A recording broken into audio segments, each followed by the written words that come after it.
I'm very honored to introduce our next recipient.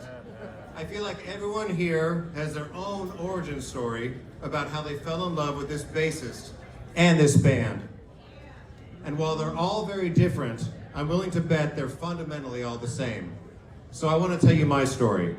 In the early 90s, I was going to community college and playing bass in a garage band, and had dreams of one day actually going into a studio and recording a song. Maybe even a demo or a single. And at that time, one of the bands that I couldn't get enough of was this East Bay stoner trio called Green Day. They were awesome.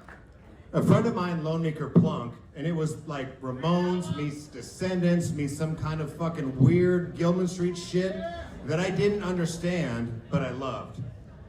The songwriting was tight, the melody's catchy, and throughout it all, the beating heart of the low end was this fucking killer bassist.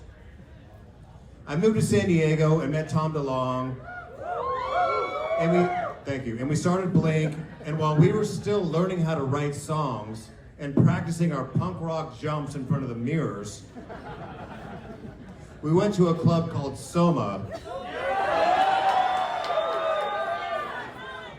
to watch Green Day in a 1,200 cap club. It was sweaty and shitty and fucking awesome. They started songs and tore through them and broke them down and went off script and improvised. And the whole time, the beating heart of the low end was this fucking killer bassist.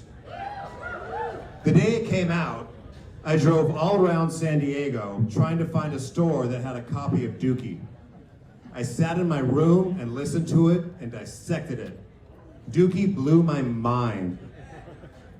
It was no surprise to me that the song that broke through and made punk rock mainstream success was Longview, which of course starts with Mike's iconic bass line. Several years later, Blink-182 and Green Day toured together on the Pop Disaster Tour. That tour was one of the highlights of my life. Mike was awesome from day one, at the photo shoots, at the press events, throughout the tour, and beyond. When I was sick with cancer, fucking cancer, shut up! When I was sick with cancer a few years ago, Mike texted me all the time to check in and see how I was doing. And also, he sent me a hot pink Mike Dirnt signature Telecaster bass to lift my spirits. I don't even know how to describe Mike. He's kind of rockabilly, kind of punk rock, kind as hell, unapologetically himself, a master craftsman and a great friend, and always the beating heart of the low end. Ladies and gentlemen, Mike Dirnt.